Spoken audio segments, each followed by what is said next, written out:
It started with a box. No return address. Just a heavy, dusty crate left on my doorstep. I knew who it was from, even before I saw the letter inside. My great-uncle Gideon had passed 3 weeks ago. A reclusive man I'd only met once at a family reunion. Everyone called him the Quiet One. The note on top read, "You are the last of us. These belong to you now. Do not open them all at once." I thought it was some kind of sentimental gesture. Old family photos, a war medal, maybe some antique junk. But I was wrong. There were 10 items in the box, and none of them wanted to stay quiet. Object number 1, a locket. It was wrapped in yellowed cloth, tied with faded red string. A silver locket, heart-shaped, but blackened with age. Inside, instead of a photo, there was a lock of hair, and beneath it, a dark stain I thought was rust. Until I touched it. It was sticky. The moment my finger grazed it, I saw something. Not a vision, exactly. More like a flash of memory. But not mine. A woman, pale, standing in a hallway. Her mouth sewn shut with red thread. I dropped the locket. The stain was gone. I almost convinced myself I imagined it. Until I found an old newspaper clipping in the bottom of the crate. A girl had died in our family home in 1923. No wounds, no intruder, and no cause. She just vanished. Her name? Eloise Gardner. Same initials engraved on the back of the locket. Object number 2, the mirror. This one was heavier. An oval hand mirror, silver frame carved with twisting vines. The glass was cracked, but only slightly. Just enough to distort the reflection. I held it up. My face looked off, like it was watching me back. I set it down. 5 minutes later, I passed by again, and my reflection was still holding the mirror. Not moving, just stuck there, smiling. But I wasn't. I grabbed my phone and took a photo of it. In the photo, there was someone standing behind me. A figure, draped in black, fingers just reaching for my shoulder. I turned, nothing. When I looked back in the mirror, my reflection finally moved. But it winked. I wrapped the mirror in a towel and shoved it in the closet. I still hear it tap sometimes. From inside the dark. Object number 3, the wooden toy. This one confused me the most.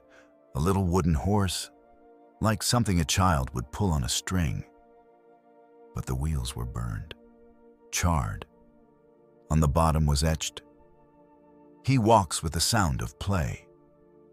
That night, around 3:11 a.m., I woke up to a sound. Wheels, rolling, slowly, back and forth on the hallway floor. I lived alone. I didn't want to look, but I had to. The horse was there, at the end of the hallway, facing me.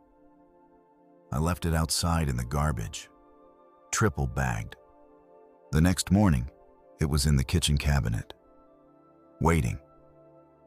Now, every time I hear children laughing outside, I check to make sure the toy hasn't moved. Because sometimes it does, even when I'm watching.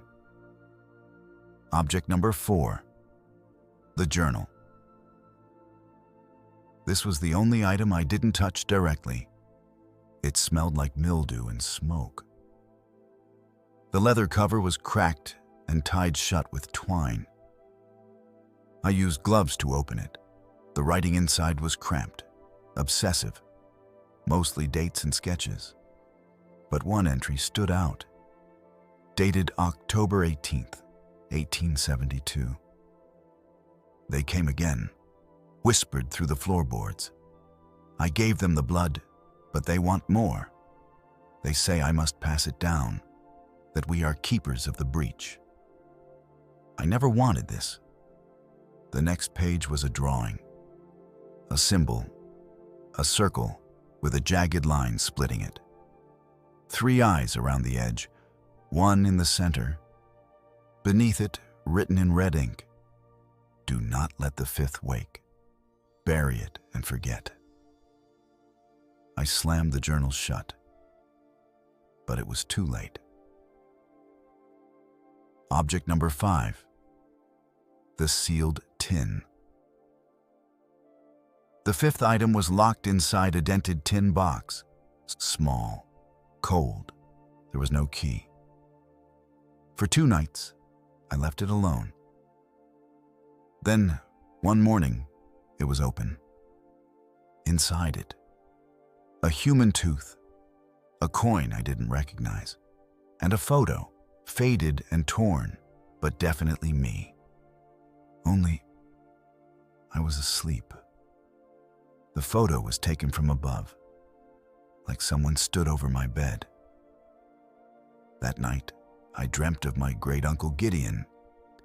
He was standing in the woods, holding the tin box, bleeding from the eyes. He said one thing: "I buried it, but you brought it back." When I woke up, there was dirt on my sheets. And the locket, it was around my neck.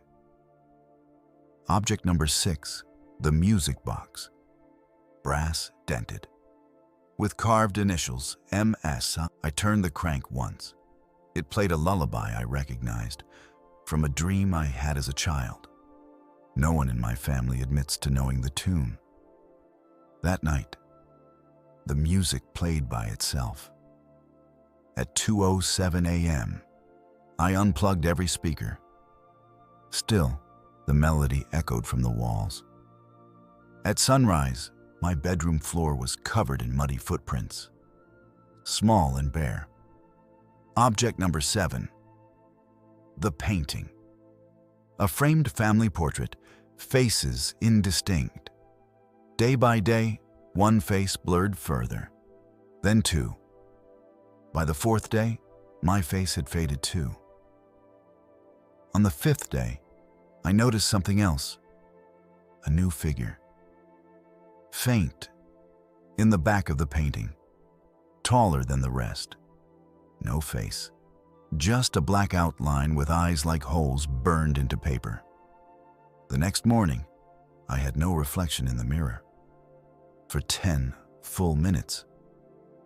And when it returned, the figure stood behind me. Object number 8, the rusted key. No tags, no obvious lock. Until I dreamt of a cellar door under a tree I've never seen, but now feel drawn to. I drove 3 hours aimlessly before I found it. A property long abandoned, rotting house, tree with dead limbs. And there, just like in the dream, a cellar door embedded in dirt. I didn't open it, but when I put the key near it, something knocked from the inside. Object number 9, the burnt letter, charred around the edges. Only a few lines were readable. It escapes when named. You must feed it blood or memory. The back of the letter had fingerprints, too small to be mine, and smeared across the middle in fresh ink, "Do not speak of the 10th." That night, my voice stopped working for hours. No sore throat, no illness, just silence. When it returned, the first word out of my mouth wasn't mine. It was a name I didn't recognize. Object number 10, the sealed envelope. Thick parchment. Wax seal broken. I never opened it. But 2 days later, a map appeared on my desk. It showed a street I didn't recognize. A single red dot marked a house plot with my name written beside it. That address didn't exist. Until yesterday, a real estate flyer came in the mail. Same address. Now accepting pre-owners. I called the number. They answered with my name and said, "We've been waiting. The foundation has already been poured. You'll feel it in your bones." I burned everything. Except the key, it wouldn't melt. The music box reappeared in my bedroom. The photo of me asleep updated. Now it shows 2 people in the bed. I only sleep alone. The final page of the journal has new writing. It wakes when counted. 10 items, 10 watchers, 10 cracks in the seal. This isn't an inheritance. It's a warning. If you've received something, anything, from a relative you didn't know well, don't open it. Don't keep it. And above all, don't count them.